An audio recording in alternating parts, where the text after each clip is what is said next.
महालक्ष्मी नमो नमः। आज है ज्येष्ठ माह के शुक्ल पक्ष की पंचमी, दिन है शुक्रवार। आपका दिन शुभ हो, मंगलमय हो। प्रभु जी आपके सौभाग्य की रक्षा करें, यही मेरी प्रार्थना है। आइए श्रवण करते हैं ज्येष्ठ महीने के शुक्ल पक्ष की पंचमी अर्थात शुक्रवार महालक्ष्मी व्रत कथा और साथ ही वैभव लक्ष्मी व्रत कथा वीडियो में सुनेंगे। शुक्रवार है आंवला सींचने की कथा और आज सर्वश्रेष्ठ जो कथाएं सुनी जाती है उन सभी का रसवादन वीडियो में करेंगे। बस आपसे अंत तक बने रहने का मेरा अनुरोध है। आरंभ करते हैं। सबसे पहले आज का सुबह शुभ समय जान लेते हैं। आज जैसा मैंने आपको विदित कराया ज्येष्ठ शुक्ल पक्ष है, बहुत अच्छा दिन है, पंचमी है, महालक्ष्मी का दिन है। पंचमी तिथि रहेगी पूरे दिन भर में शाम को 5 बजे तक, उसके बाद षष्ठी लग जाएगी। आज नक्षत्र अश्लेषा नक्षत्र है और साथ ही मघा नक्षत्र है। हर्षण योग का निर्माण हो रहा है। राहु काल में किसी नए कार्य की शुरुआत ना करें। राहु काल 10:47 से 12:28 के आसपास है। राहु संबंधी दान पुण्य राहु काल में कराना ठीक रहता है। इसके अलावा पूरा दिन शुभ है। नए कार्य की शुरुआत ना करें क्योंकि आज का दिन ठीक है, तो इस हिसाब से कई लोग नए कार्य की शुरुआत करेंगे। तो आज आप अभिजीत मुहूर्त चुने। 12:01 से 12:55 तक सर्वश्रेष्ठ अभिजीत मुहूर्त है। इसके अलावा अमृत काल सुबह बहुत सुंदर रूप में हमें प्राप्त हो रहा है। 8:35 से 10:05 के आसपास तक है। इसके साथ साथ प्रिय श्रोताजनों, आप लाभ की चौघड़िया का भी चुनाव कर सकते हैं। सुबह 7:26 से 9:06 लाभ का चौघड़िया है। प्रिय श्रोताजनों, इस तरह से मैंने सुबह शुभ समय आपको बताया। रोज आज का पंचांग सुनना चाहते हैं तो चैनल को सब्सक्राइब करें। अब आइए महालक्ष्मी व्रत कथा सुन लेते हैं। बस आपसे कमेंट्स में राधे राधे लिखें, यही मेरा अनुरोध है। प्रभु जी का नाम सुमिरन हर स्वरूप में सुख देता है। लक्ष्मी की कथा में लिखा गया है, एक समय की बात है, एक सेठ जी थे। उनके घर में पीढ़ियों से धन प्रचुर मात्रा में था और वह अथाह धन के स्वामी थे। परंतु लक्ष्मी जी का स्वभाव तो चंचल है, आज यहाँ तो कल वहाँ। उनका मन सेठ जी के घर से अब पूरी तरह से भर गया था। वह किसी दूसरे के घर जाने के लिए अब माँ लक्ष्मी लालायित हो उठी थी। एक रात माता लक्ष्मी सेठ जी के सपने में आती हैं। सेठ जी ने देखा लाल वस्त्रों में सजी धजी बहुत सुंदर स्त्री उनके घर से बाहर जा रही हैं। सेठ जी ने उनसे पूछा, देवी आप कौन है? मेरे घर से आप कहाँ जा रही हैं और हमारे घर आप कब आई और आप कब से यहाँ वास कर रहे हैं और भला ऐसा क्या कारण है कि आप हमें छोड़कर जा रही हैं? माता बोली, मैं तुम्हारे घर वैभव लक्ष्मी रूप में आई थी, कई पीढ़ियों से तुम्हारे घर पर निवास करती थी। अब मेरा यहाँ मन उब गया है, अब मेरा यहाँ समय समाप्त हो गया है, इसलिए मैं यह घर छोड़कर जा रही हूँ। परंतु तुम पर मैं अत्यंत प्रसन्न हूँ क्योंकि जितने समय के लिए तुम्हारे पास रही सदा सर्वदा तुमने मेरा सदुपयोग किया। संतों को घर पर आमंत्रित किया, उनकी सेवा की, गरीबों को भोजन कराया, धर्मात्मा हेतु कुएं बनाए, गौशाला और प्याऊ बनाया, कुंवारी लड़कियों के तुमने विवाह कराए और तुम कथा और भागवत भी बहुत सुंदर रूप में कराते थे। साथ ही अतिथियों का सत्कार भी किया जाता था, इसलिए मैं तुमसे खूब प्रसन्न हूँ।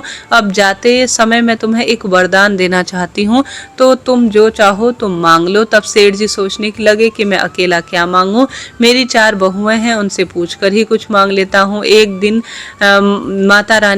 तब उसने एक दिन माता रानी से समय मांग लिया। तब सेठ जी ने माता लक्ष्मी से कहा, माता अगर आप प्रसन्न होकर जाना चाहती हैं तो जरूर से आप विदा लेकर जाइए, परंतु एक दिन का मुझे समय दीजिए। मैं अपने 4 बहुओं से सलाह मशवरा लेकर कल को आपको बताऊंगा कि मुझे क्या वर चाहिए। लक्ष्मी जी बोली, ठीक है, जैसी तुम्हारी इच्छा, मैं कल फिर से आ जाऊंगी, तब तुम अपना वर मांग लेना। ऐसा कहकर माता अंतर्ध्यान हो गई। अब सेठ जी ने सुबह उठते ही 4 बहुओं को बुलाया और अब उन्होंने अपने सपने में आई हुई सारी बात उनके सामने कही। बहुओं से सलाह मांगी। सेठ जी की सबसे बड़ी बहू बोली, आप माता के से सारे जो अनाज के गोदाम है ना वह भरवा लीजिए ताकि खाने की कोई कमी ना हो। सेठ जी की दूसरी बहू से पूछा तो वह बोली, पिताजी इतने अनाज रहेंगे तो उनमें कीड़े पड़ जाएंगे, अनाज खराब हो जाता है। ऐसे में पिताजी आप ऐसा करो, सोना चांदी और हीरा मोती भरवा लो। सेठ जी सोच में पड़ गए कि क्या किया जाए। तब तीसरी बहू से पूछा, वह बोली, पिताजी हम 4 के लिए खूब सारा धन महल मांग लो, खूब पैसा होगा, आने वाले जो पीढ़ियां होंगी ना बैठकर खाएंगी। तो सेठ जी अब भी सोच में पड़ गए कि क्या मांगूं। तब उनमें से एक छोटी बहू थी, वो बहुत धार्मिक प्रवृत्ति की थी और बुद्धिमान भी थी और मध्यम वर्गीय परिवार से थे और बहुत बुद्धिमान थी। गरीब सी लड़की थी, सब मजाक उड़ाते थे, परंतु ससुर जी जानते थे यह बहुत ही बढ़िया है और उत्तम विचार की है। वह बोली, पिताजी लक्ष्मी जी को जाना होगा ना तो वह अवश्य चली जाएंगी, फिर धन संपत्ति कुछ भी नहीं टिकेंगी। अगर आप जो मेरी माने तो एक सलाह मैं आपको देती हूँ, जिससे कि हमारे घर में अन्न धन भी रहेगा और हमारे घर में धन लक्ष्मी स्थिर रूप से वास भी करेंगी। और जो धन अगर आप मांगेंगे तो हमारी आने वाली पीढ़ियां अहंकार और आलसी हो जाएंगी। इसलिए पिताजी आप लक्ष्मी जी से कहिएगा कि अगर वह जाना चाहती हैं तो प्रसन्न होकर जाएं, किंतु हमें यह वरदान दे कि हमारे घर में सज्जनों की सेवा होती रहे, हरि कथा होती रहे, मेहमान आए तो उनका आदर सत्कार भी सदा सर्वदा होता रहे, परिवार के सभी सदस्यों में प्रेम बना रहे। क्योंकि अगर प्रेम होगा तो परिवार में कोई परेशानी भी आएगी तो मिलजुल कर सब काट लेंगे। सेठ जी को छोटी बहू की बात खूब जो है समझ में आई, वह प्रसन्न हो गए, वह खुशी खुशी रात होने का इंतजार करने लगे। रात हो गई, माता फिर से सेठ जी के सपने में आती हैं। सेठ जी से पूछती हैं कि तुमने अपनी बहुओं से सलाह मशवरा कर लिया क्या, बोलो तुम्हें क्या चाहिए। सेठ जी कहते हैं, हे माते, यदि आप जाना चाहते हैं तो अवश्य ही आप प्रसन्न होकर जाएं, परंतु मुझे यह वरदान दीजिए कि मेरे घर में सदैव हरि कीर्तन होता रहे, संतों की सेवा होती रहे, अतिथियों का सत्कार होता रहे, परिवार के सदस्यों में खूब प्रेम बना रहे। यह सुनकर माता चौंक जाती है और कहती है, यह तुमने क्या मांग लिया। जिस घर में हरि कथा होगी, संतों की सेवा होगी और वहां दान पुण्य होगा और आपस में प्रेम बना रहेगा, एक दूसरे का सम्मान होगा, हरि कीर्तन सत्संग होता रहेगा, तो उस घर में साक्षात नारायण स्वयं वास करेंगे और जहाँ श्री नारायण का वास होगा वहाँ लक्ष्मी जी तो सदा सर्वदा के लिए वास करेंगी ही। यह मांगकर तो तुमने मुझे अपने घर पर पूर्ण रूप से रहने को विवश कर दिया। ऐसा कहकर सेठ जी के घर लक्ष्मी जी फिर से पूर्ण रूप से स्थायी रूप से वास करने लगी। हे माता लक्ष्मी, जैसे सेठ जी के परिवार में सद्बुद्धि दी, उनके घर में आप विराजमान रही, उसी प्रकार से आज जो भी कथा सुनने वाले हैं, सुनाने वाले हैं, जयकारा करने वाले हैं, उनके घर में खूब सारी खुशियां देना और हमेशा प्रेम का वास बनाए रखना। पुत्र, विवाह, नौकरी, रोग, कर्ज, धन, संपदा इत्यादि की परेशानी हो तो सदा सर्वदा के लिए दूर करना। प्रेम से बोलिए, महालक्ष्मी की जय, श्रेष्ठ लक्ष्मी की जय, धन लक्ष्मी की जय, वैभव लक्ष्मी जी की जय, संतान लक्ष्मी की जय, सौभाग्य लक्ष्मी की जय। आंवला सींचने की कथा। पौराणिक कथा के अनुसार एक बार माता लक्ष्मी पृथ्वी लोक पर भ्रमण कर रही थी। रास्ते में उनके मन में एक अद्भुत इच्छा जागृत हुई। वह जानना चाहती थी कि उन्हें भगवान विष्णु और भोलेनाथ अर्थात भगवान शिव दोनों की पूजा एक साथ करने का एक सौभाग्य प्राप्त हो जाए। माता विचार करने लगी कि इन दोनों देवताओं की पूजा एक ही समय में कैसे की जाए, क्योंकि भगवान विष्णु को तुलसी अत्यधिक प्रिय है और भगवान स्वयंभू को बेलपत्र। तभी माता लक्ष्मी ने एक आंवले का वृक्ष देखा। उन्हें तुरंत यह ज्ञान हुआ कि तुलसी और बेलपत्र के सभी गुण एक साथ इसी आंवला वृक्ष में समाहित हैं, अतः यह वृक्ष साक्षात भगवान विष्णु और भगवान शिव का संयुक्त स्वरूप है। माता लक्ष्मी ने तत्काल उस आंवले पेड़ को भगवान विष्णु और शिव के प्रतीक के रूप में मानकर विधि विधान से उसकी पूजा अर्चना शुरू कर दी। उन्होंने आंवला वृक्ष की परिक्रमा की, उसे जल चढ़ाया और दीपदान किया।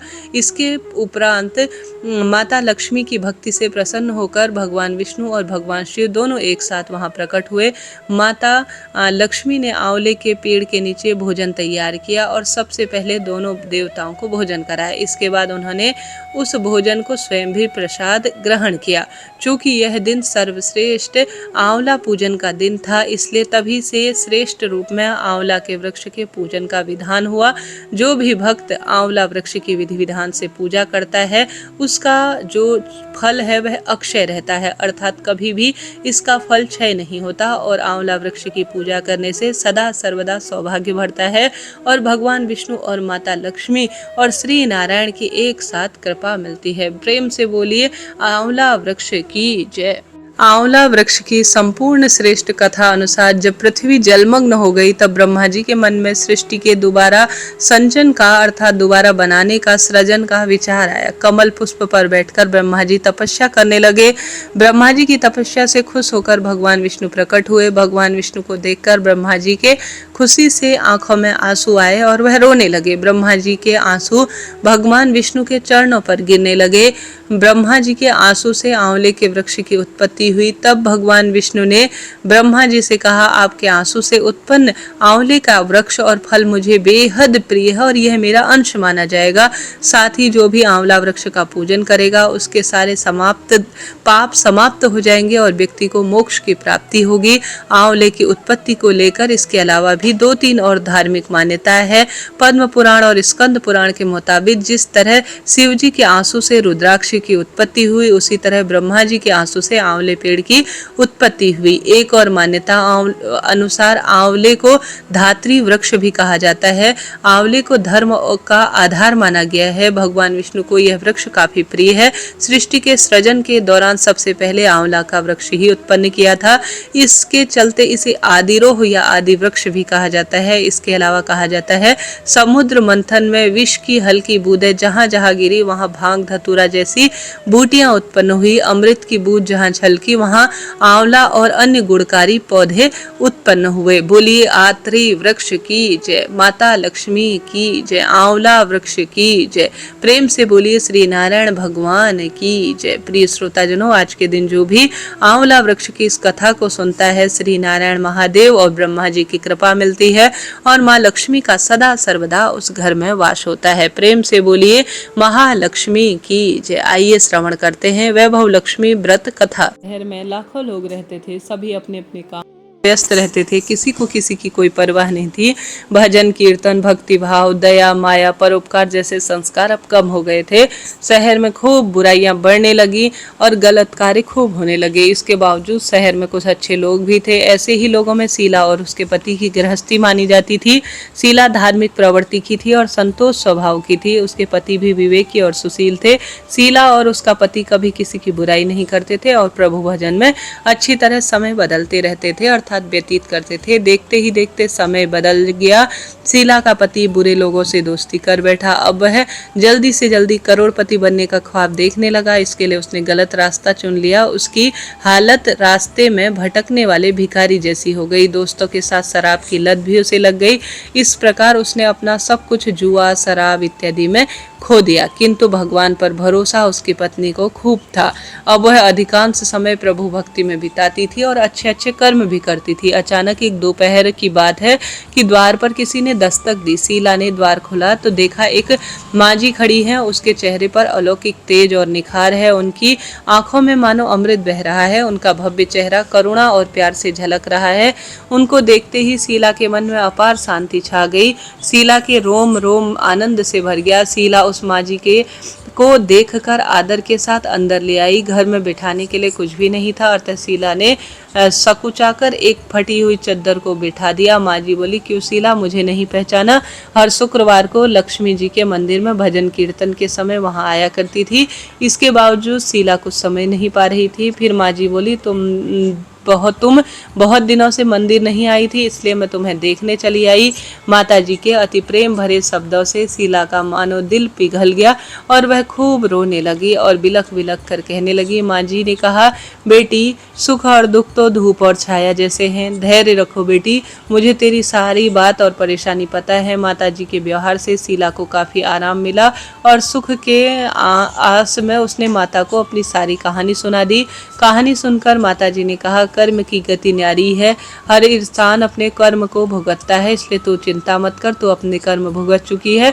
अब तुम्हारे सुख के दिन अवश्य आएंगे। तू तो माँ लक्ष्मी की महाभक्त है। माँ लक्ष्मी तो प्रेम और करुणा की अवतार है। वह अपने भक्तों को हमेशा ममता में रखती है। इसलिए तू धैर्य रखकर माँ लक्ष्मी के व्रत कर, इससे सब ठीक हो जाएगा। शीला के पूछने पर माँ जी ने उसे व्रत की विधि बताई। माँ जी ने कहा, बेटी, माँ लक्ष्मी का व्रत बहुत सरल है, उसे वरद लक्ष्मी या वैभव लक्ष्मी व्रत के नाम से जाना जाता है। यह व्रत करने वाले को सब मनोकामना पूर्ण हो जाती है। यह सुख संपत्ति और यश प्रदान करने वाला व्रत है। शीला यह सुनकर आनंदित हो गई। शीला ने संकल्प करके आंखें खोली तो सामने कोई नहीं था। वह आश्चर्यचकित हो गई कि माँ जी कहाँ है। शीला को तत्काल समझते देर नहीं लगी कि माँ जी कोई और नहीं, साक्षात माँ लक्ष्मी है। दूसरे दिन शुक्रवार था। सवेरे स्नान करके स्वच्छ कपड़े पहनकर शीला ने माँ जी द्वारा बताई गई विधि से पूरे मन से व्रत किया। आखिर में प्रसाद वितरित हुआ। यह सब देख पहले पति को सबसे उसने प्रसाद खिलाया। प्रसाद खाते ही पति के स्वभाव में फर्क पड़ गया। उस दिन उसने शीला को मारा नहीं, सताया नहीं। शीला को बहुत आनंद हुआ। उसके मन में वैभव लक्ष्मी के लिए श्रद्धा बढ़ गई। शीला के पूर्ण श्रद्धा और भक्ति से 21 शुक्रवार तक महालक्ष्मी का पूर्ण व्रत किया। 21वें शुक्रवार को माँ जी के कहे अनुसार वैभव लक्ष्मी व्रत के करके 7 स्त्रियों को वैभव लक्ष्मी व्रत की 7 पुस्तकें उपहार में दी। फिर माता जी ने धन लक्ष्मी स्वरूप को वंदन करके उनके भाव से मन में प्रार्थना कर कर वह कहने लगी, हे माँ लक्ष्मी, मैंने आपका वैभव लक्ष्मी व्रत बड़ी मन्नत से आज पूर्ण कर लिया था और मेरी मनोकामना भी पूर्ण हुई। हे माँ, मेरी विपत्ति अब तुम्हें पूर्ण रूप से दूर करनी चाहिए। हम सबका कल्याण करो। जिसे संतान न हो उसे संतान दो और जिसके सौभाग्य न हो उसे सौभाग्य अखंड रूप में देना। कुंवारी लड़की को मन भावन पति देना। जो आपका यह चमत्कारी वैभव लक्ष्मी व्रत करे उसकी सब विपत्ति दूर करना, सभी को सुख देना। हे माँ, आप अपरंपार है और आपकी महिमा भी अपरंपार है। ऐसा बोलकर लक्ष्मी जी के धन लक्ष्मी स्वरूप को प्रणाम किया। व्रत के प्रभाव से शीला का पति अच्छा आदमी बन गया। कड़ी मेहनत करके व्यवसाय करने लगा। उसने तुरंत ही शीला के गिरवी रखे धन को छुड़ा लिया। घर में धन अचानक बढ़ने लगा। घर में पहले जैसी सुख शांति छा गई। वैभव लक्ष्मी व्रत के प्रभाव को देखकर मोहल्ले की सभी स्त्रियां भी वैभव लक्ष्मी व्रत करने लगी। वैभव लक्ष्मी व्रत 7, 21 या 11 जितने भी शुक्रवार की मन्नत मांगी हो उतने शुक्रवार तक व्रत श्रद्धा और भावना से करना चाहिए। आखिरी शुक्रवार को इसका शास्त्रीय विधि अनुसार उद्यापन करना चाहिए। आखिरी शुक्रवार को प्रसाद के लिए खीर बनानी चाहिए। जिस प्रकार हर शुक्रवार को हम पूजन करते हैं वैसे ही पूजन करना चाहिए। माँ के सामने एक श्रीफल फोड़े। कम से कम 7 कुंवारी कन्या या सौभाग्यवती स्त्रियों को कुमकुम और तिलक लगाएं। माँ वैभव लक्ष्मी व्रत की पुस्तक एक प्रति रूप में उपहार देनी चाहिए। सबको खीर का प्रसाद देना चाहिए। इसके बाद लक्ष्मी जी को श्रद्धा पूर्वक प्रणाम करना चाहिए। फिर माता लक्ष्मी के धन लक्ष्मी स्वरूप की छवि को वंदन कर कर मन ही मन भाव और प्रार्थना करें, हे माँ धन लक्ष्मी, मैंने आपका वैभव लक्ष्मी व्रत मन्नत पूर्ण करने के लिए मांगा था। आज यह व्रत पूर्ण हुआ। हे माँ, हमारी जो भी मनोकामना हमने बोली है वह पूर्ण करें। हमारी विपत्ति दूर करो। हम सबका कल्याण करो। जिसे संतान न हो उसे संतान दो। सौभाग्यशाली स्त्री का सौभाग्य अखंड रखना। कुंवारियों को मन भावन पति देना। जो आपका यह चमत्कारी वैभव लक्ष्मी व्रत करे उसके जीवन में सब खुशियों के सौभाग्य देना। जो आपका यह व्रत करे उसके जीवन में कोई विपत्ति न आए और सब विपत्ति से उसके परिवार को दूर रखना, सभी को सुखी करना। हे माँ, आपकी महिमा अपरंपार है, आपकी जय हो। ऐसा बोलकर लक्ष्मी जी के धन लक्ष्मी स्वरूप छवि को प्रणाम करना। प्रेम से बोलिए, ओम महालक्ष्मी नमो नमः, वैभव लक्ष्मी नमो नमः। प्रेम से बोलिए, धर्मराज जी की जय हो। बहुत समय पहले की बात है। किसी गांव में एक बुढ़िया माई रहती थी। पूजा पाठ बहुत करती थी, व्रत भी नियम से करती थी। अब बुढ़िया माई की मृत्यु हो गई तो यमदूत उन्हें ले जाने के लिए आ गए। बुढ़िया माई यमदूतों के साथ चलने लगी। थोड़ी ही दूर आगे गई ही थी कि आगे गहरी नदी बहती हुई मिली। बुढ़िया माई नदी में डूबने लगी। अब यमदूतों ने पूछा, माई, आपने जीवन में कभी गाय का दान किया है क्या? अब बुढ़िया माई ने मन में गाय का ध्यान किया तो गाय माता वहां पर उपस्थित हो गई। गाय की पूंछ पकड़कर बुढ़िया माई ने नदी पार कर ली। थोड़ी ही दूर आगे चली तो काले कुत्ते खाने को दौड़े। तब दूतों ने पूछा, माई, कभी कुत्ते को रोटी दी है क्या? अब बुढ़िया माई ने कुत्तों का ध्यान किया तो कुत्ते वहां तुरंत ही चले गए। थोड़ी दूर आगे चलकर देखा तो कौवे जो है माई को खूब चोंच मारने लगे। अब दूत कहने लगे कि क्या कभी ब्राह्मण की बेटी के सर में तेल लगाया है? बुढ़िया माई ने ब्राह्मण की बेटी को याद किया तो कौवों ने चोंच मारना छोड़ दिया। बुढ़िया माई आगे चली तो पैरों में कांटे चुभने लगे। तब दूत कहने लगे, माई, क्या तुमने जीवन में कभी चप्पल का दान किया है? बुढ़िया माई ने जब अपनी किए गए दान को याद किया तो पैरों में चप्पल भी तुरंत आ गई। थोड़ी दूर आगे चली तो चित्रगुप्त जी ने दूतों से कहा, तुम किसे ले आए हो?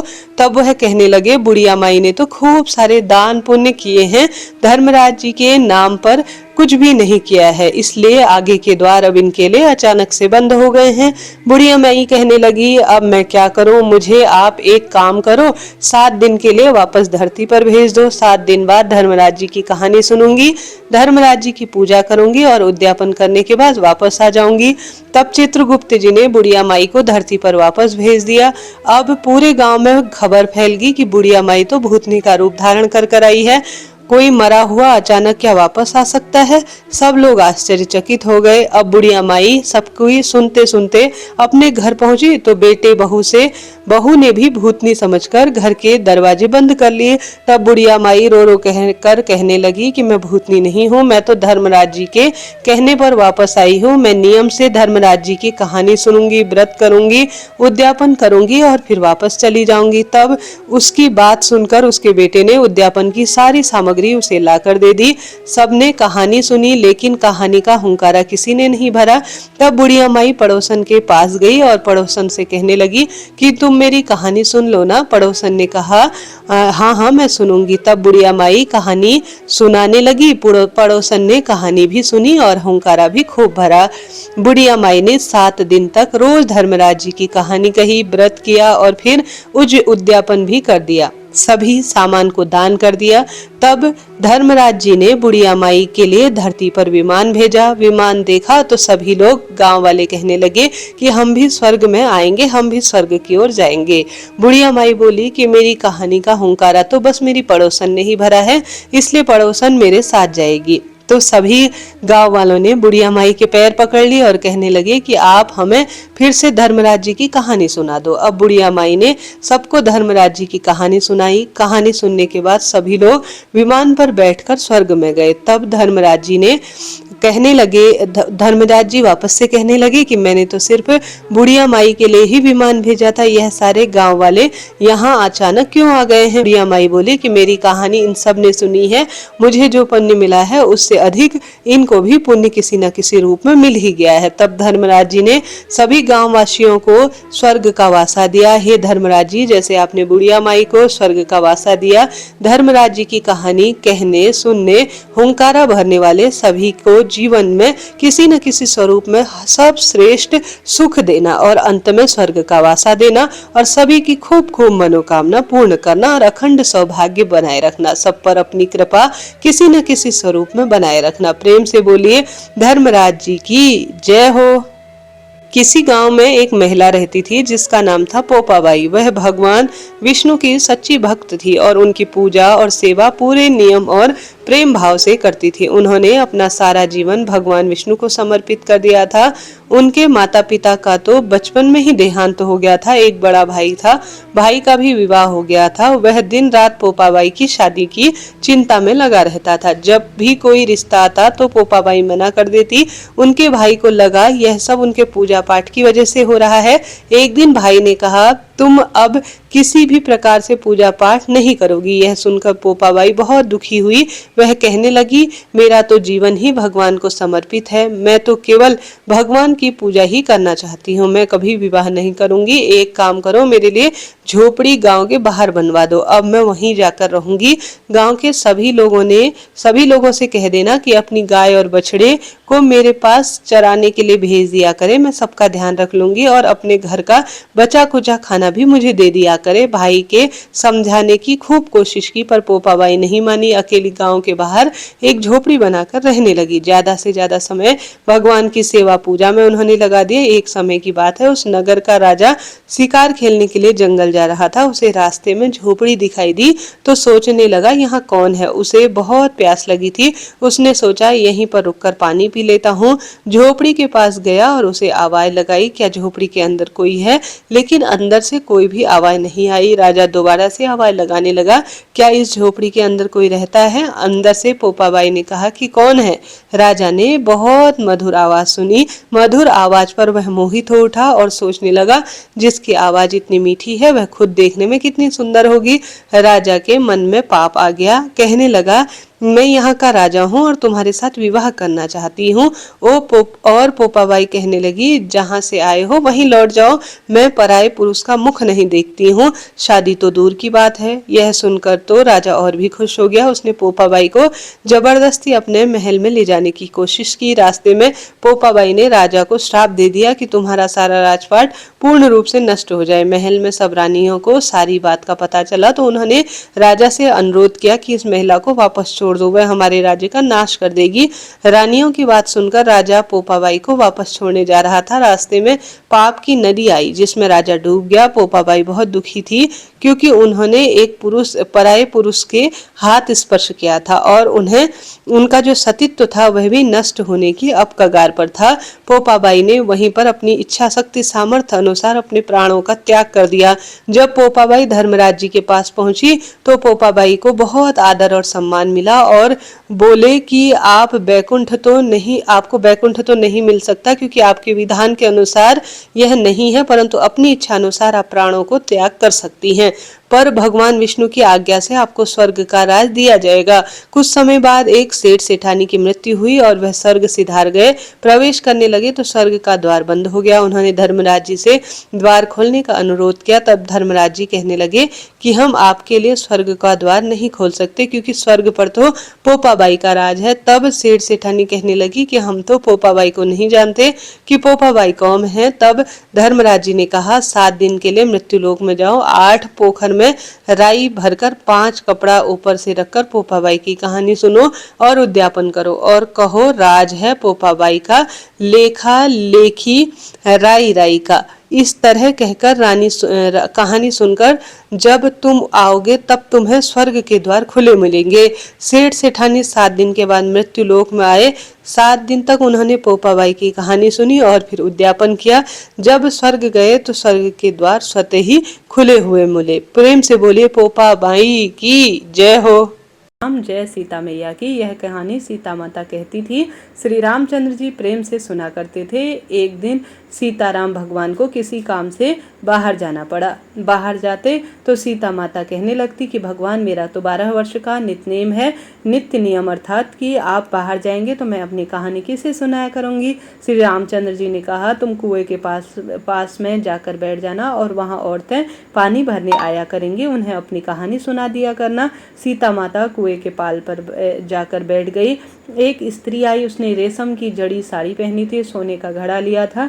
सीता माता उसे देखकर कहती है, बहन मेरे 12 वर्ष का नित्यनेम सुन लो। पर वह स्त्री बोली कि मैं तुम्हारा नित्यनेम सुनूंगी तो मुझे घर जाने में देर हो जाएगी और मेरी सास मुझसे खूब लड़ेगी। उसने कहानी नहीं सुनी और चली गई। उसकी रेशम जरी साड़ी फट गई, सोने का घड़ा मिट्टी में बदल गया। सास ने देखा तो पूछा, किसका दोष अपने सर लेकर आई है। बहू ने कहा, कुएं के पाल के पास एक औरत बैठती है, उसने कहानी सुनने को कहा, परंतु मैंने अनसुना कर दिया और मैं ऐसे ही वापस लौट आई और मुझे उसका ऐसा फल मिला। बहू की बात सुनकर अगले दिन वही साड़ी और घड़ा लेकर सास कुएं के पाल के पास गई। सास को वहीं सीता माता बैठी हुई मिली। सीता माता ने कहा, बहन अपनी कहानी मुझे सुना दो। तो सीता माता खुश हो गई। सास बोली कि तुम्हारी कहानी तो एक बार मैं कई बार सुन लूंगी, तो मैं जो है तुम्हें सुनाती हूँ। ऐसा सीता माता बड़ी प्रसन्नता पूर्वक हंसते हुए बोली। सीता माता बोली, राम आए, लक्ष्मण आए, देश के पुजारी आए, नित्यनेम का नेम लाए, आओ राम बैठो राम, तपिस रसोई जीमो राम, माखन मिश्री खाओ राम, दूध बताशा पियो राम, सूत के पल का मोठो राम, शाल दुशाला पोठो राम, शाल दुशाला ओढ़ो राम, जब बोलूं जब राम ही राम, राम सवारे सबके काम, खाली घर भंडार भरेंगे, सबका बेड़ा पार करेंगे, जय श्री राम जय जय राम। सास बोली कि बहन कहानी तो बहुत ही अच्छी लगी।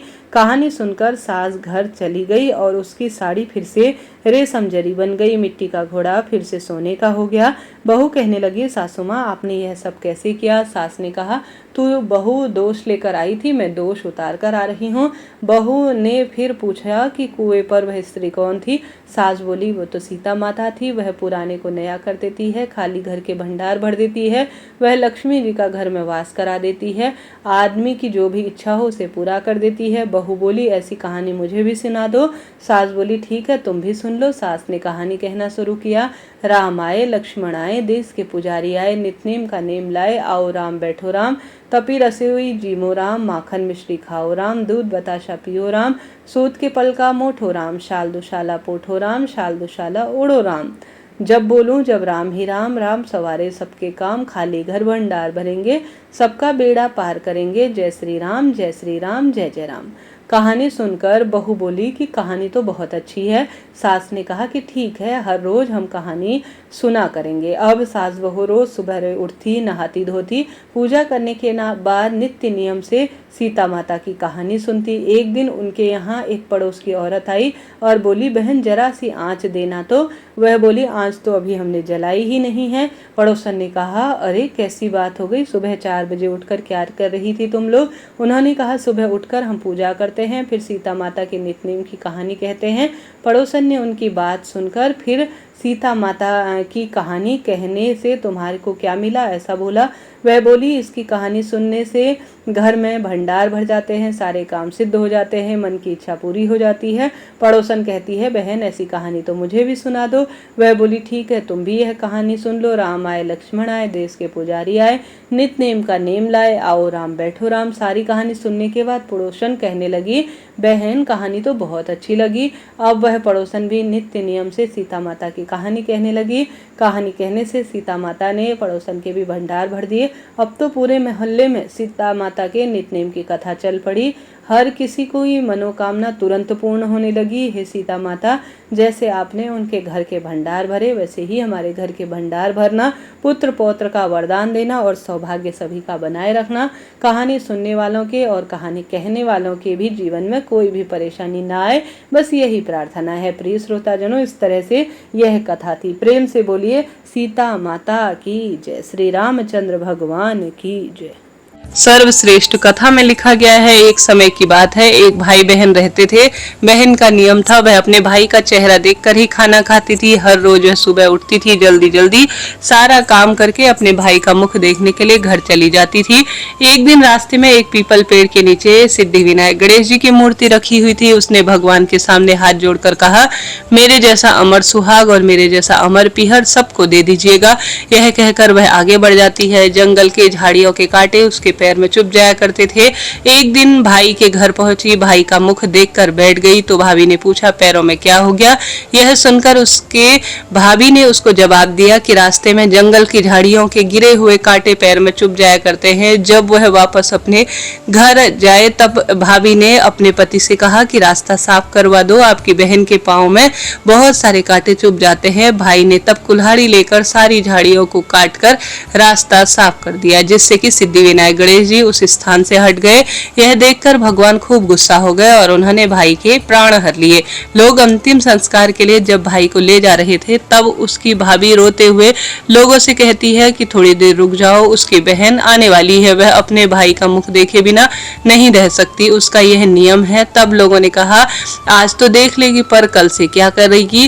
रोज दिन की तरह बहन अपने भाई का मुख देखने के लिए जंगल में निकली। तब जंगल में उसने देखा कि सारा रास्ता साफ किया हुआ है। जब वह आगे बढ़ी तो उसने देखा सिद्धि विनायक गणेश जी भी अपने स्थान से हट गए हैं। तब उसने जाने से पहले सिद्धि विनायक गणेश जी को एक अच्छे स्थान पर रखकर उनको प्रणाम कर कर स्थान दिया और हाथ जोड़कर बोली कि भगवान जी, मेरे जैसा अमर सुहाग और मेरे जैसा अमर पीहर सबको देना, और फिर बोलकर आगे निकल गई। तब भगवान सोचने लगे, अगर इसकी नहीं सुनेगी तो हमें आखिर कौन मानेगा, कौन पूजेगा? तब सिद्धि विनायक गणेश जी ने उसे आवाज दी, बेटी इस खेजड़ी की 7 पत्तियां ले जा और उसे कच्चे दूध में घोलकर भाई के ऊपर छींटा मार देना, वह उठकर बैठ जाएगा।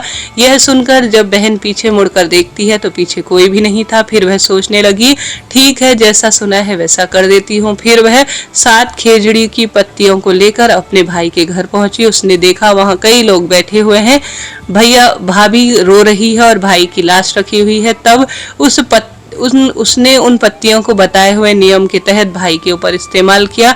तब भाई उठकर बैठ गया। भाई बोला बहन से कि आज तो खूब गहरी नींद आई है। तब बहन बोली ऐसी नींद तो किसी दुश्मन को भी ना आए, और उसने सारी बात अपने भाई को बता दी। हे गणेश जी महाराज, जैसे तुमने उस बहन के भाई की रक्षा की, सभी को अमर सुहाग देना, अमर पीहर देना और सदा सर्वदा पुत्र विवाह, नौकरी, रोग, कर्ज इत्यादि की परेशानी को दूर करना। और हे सिद्धि विनायक गणेश जी, जो इस कथा को सुने उसके जीवन में खूब सारी खुशियां भरना। बोलिए सिद्धि विनायक गणेश जी की जय। नारायण भगवान के 108 नाम का सुमिरन किया जाए या स्वयं से जप किया जाए या किसी भी तरह से श्रवण किया जाए तो इसके अनंत अनंत गुना लाभ मिलते हैं। प्रतिदिन सुने, आनंद आएगा। आरंभ करते हैं। ओम श्री विष्णवे नमः। ओम श्री परमात्मने नमः। ओम श्री विराट पुरुषाय नमः। ओम श्री क्षेत्र क्षेत्राय नमः। ओम श्री केशवाय नमः। ओम श्री पुरुषोत्तमाय नमः। ओम श्री ईश्वराय नमः। ओम श्री ऋषिकेशाय नमः। ओम श्री पद्मनाभाय नमः। ओम श्री विश्वकर्मणे नमः। ओम श्री कृष्णाय नमः। ओम श्री प्रजापते नमः। ओम श्री हिरण्यगर्भाय नमः। ओम श्री सुरेश्वराय नमः। ओम श्री सर्वदर्शनाय नमः। ओम श्री सर्वेश्वराय नमः। ओम श्री अच्युताय नमः। ओम श्री वासुदेवाय नमः। ओम श्री पुंडरीकाक्षाय नमः।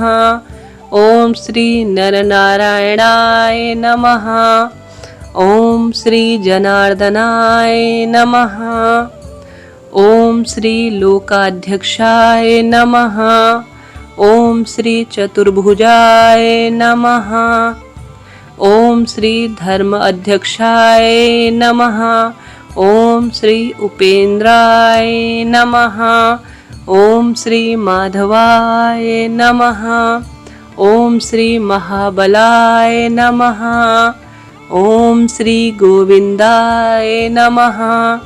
ओम श्री प्रजापते नमः। ओम श्री विश्वतमने नमः। ओम श्री सहस्त्राध्यक्षाय नमः। ओम श्री नारायणाय नमः। ओम श्री सिद्ध संकल्पाय नमः। ओम श्री महेंद्राय नमः। ओम श्री वामनाय नमः।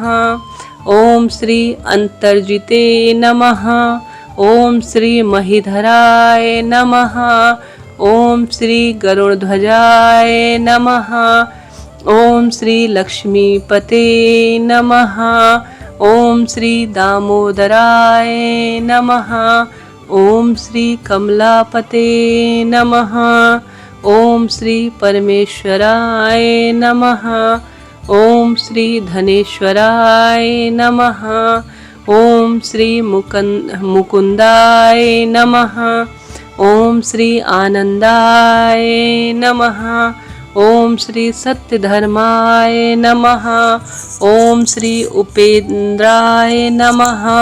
ओम श्री चक्र गदाधराय नमः। ओम श्री भगवते नमः। ओम श्री शांतिदाय नमः। ओम श्री गोपते नमः। ओम श्री श्रीपते नमः। ओम श्री श्री हरिये नमः। रघुनाथाय नमः। ओम श्री कपिलेश्वराय नमः। ओम श्री वारहाय नमः। ओम श्री नरसिंहाय नमः। ओम श्री रामाय नमः। ओम श्री हरिग्रीवाय नमः। ओम श्री शोकनाशाय नमः। ओम श्री विशुद्ध आत्मने नमः। ओम श्री केशवाय नमः। ओम श्री धनंजय नमः। ओम श्री ब्राह्मण प्रियाय नमः। ओम श्री श्री यदुश्रेष्ठाय नमः। ओम श्री लोकनाथाय नमः। ओम श्री भक्तवत्सलाय नमः। ओम श्री चतुर्मूर्ते नमः। ओम श्री एकपदे नमः। ओम श्री सुलोचनाय नमः। ओम श्री सर्वतोमुखाय नमः। ओम श्री सप्तवाहनाय नमः। ओम श्री वंशवर्धाय नमः। ओम श्री योगिने नमः। ओम श्री धनुर्धराय नमः। ओम श्री प्रीतिवर्धनाय नमः। ओम श्री प्रीतिवर्धनाय नमः। ओम श्री अकुराय नमः। ओम श्री द्विषप्ननाशाय नमः। ओम श्री भूभवे नमः। ओम श्री प्राणदाय नमः। ओम श्री देवकी नंदनाय नमः। ओम श्री शंख भ्रते नमः। ओम श्री सुरेश्वराय नमः। ओम श्री कमल नयनाय नमः। ओम श्री जगत गुरुवे नमः। ओम श्री सनातन नमः। ओम श्री सचिदानंदाय नमः। ओम श्री द्वारिकानाथाय नमः। ओम श्री दानवेंद्राय विनाशकाय नमः। ओम श्री दयानिधि नमः। ओम श्री एकात्मने नमः। ओम श्री शत्रुजीते नमः। ओम श्री घनश्यामाय नमः। ओम श्री लोकाध्यक्षाय नमः। ओम श्री जरा मरण वर्जिताय नमः। ओम श्री सर्व यज्ञ फल प्रदाय नमः। ओम श्री विराट पुरुषाय नमः। ओम श्री यशोदानंदनाय नमः। ओम श्री परम धार्मिकाय नमः। ओम श्री गरुड़ध्वजाय नमः। ओम श्री प्रभवे नमः। ओम श्री लक्ष्मीकांतजाय नमः। ओम श्री गगन सदृश्यमाय नमः। ओम श्री वामनाय नमः। ओम श्री हंसाय नमः। ओम श्री वयाशाय नमः। ओम श्री प्रकटाय नमः। प्रिय श्रोताजनों, यहाँ पर श्री नारायण भगवान के नित्य नियम से जपे जाने वाले, श्रवण किए जाने वाले 108 नाम पूर्ण हुए। अगर आप रोज सुनना चाहते हैं तो चैनल से जुड़े। अन्य कथा कहानियां भी चैनल पर रोज प्रसारित होती हैं। अभी के लिए इतना ही। राधे राधे जी। जय श्री कृष्ण।